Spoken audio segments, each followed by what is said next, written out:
తెలంగాణలో పంచాయతీ ఎన్నికల ప్రచారం రసవత్తరంగా సాగుతుంది. సర్పంచ్ అభ్యర్థులు కొత్త హామీలతో ఓటర్లను ఆకట్టుకునే పనిలో ఉన్నారు. ఖమ్మం జిల్లా కల్లూరు మండలం పేరువంచలో సర్పంచ్ అభ్యర్థి కూడా ఇలాంటి ప్రమాణాలే చేస్తున్నారు. పేదింటి ఆడబిడ్డ పెళ్లికి 25,000 రూపాయలు, ప్రసవానికి 10,000 రూపాయలు, ఇవన్నీ సొంత డబ్బులతో చేస్తానని బాండ్ రాసిచ్చారు శ్రీనివాసరావు.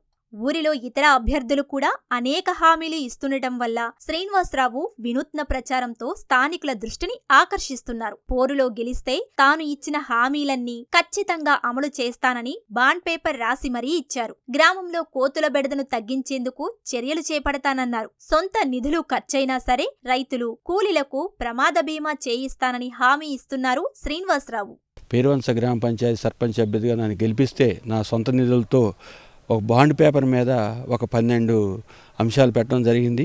ఆ 12 అంశాలు కూడా మొదటిగా పేరువంచ గ్రామంలో కోతుల బెడద ఎక్కువగా ఉంది. రైతులకు కానీ రైతు కూలీలకు కానీ వీటందరికీ ఇబ్బందులు పెడుతున్నాయి. కాబట్టి కోతుల నివారణ శాశ్వతంగా ఇక్కడి నుంచి పేరువంచ నుంచి కోతులు లేకుండా నా సొంత ఖర్చుతో ఎంత ఖర్చు అయినా పర్లేదు, అది భరించి నేను కోతుల నివారణ చేస్తానని చెప్పా. రెండోది, పేదంటి ఆడబిడ్డ పెళ్లికి నా వంతు మా కుటుంబం నుంచి 25,116 ఆర్థిక సహాయం చేస్తానని చెప్పా.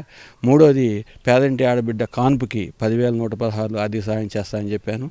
అలాగే మన ఇందిరమ్మ ఇళ్ళు కానీ ఇళ్ళు పెట్టుకున్న వాళ్ళందరికీ కాలనీ ఇళ్ళు గృహప్రవేశాలకు కూడా వాటికి కూడా 10,116 నా సొంత నిధుల నుంచి ఆర్థిక సహాయం చేస్తానని చెప్పాను. తర్వాత ఇక్కడ పేరువంచలో పత్తి, వరి, మన కూలీలు ఎక్కువగా ఆడవాళ్ళు ఎక్కువగా ఆటోల్లో పక్క ఊరికి పోయి ఈ కూలి పనులు చేస్తున్నారు. వాళ్ళందరికీ నా సొంత డబ్బులతో ఇన్సూరెన్స్, ప్రమాద బీమా ఇన్సూరెన్స్ కూడా నా సొంత డబ్బులతో చేసి వాళ్ళందరికీ ఇన్సూరెన్స్ బాండ్లు ఇస్తానని కూడా వాగ్దానం చేయడం జరిగింది. ఇవన్నీ నన్ను సర్పంచ్ అభ్యర్థి గెలిపించిన మరుసటి రోజు నుంచి ఇవన్నీ అమలు చేస్తానని మీ సమక్షంలో చెప్పడం జరిగింది.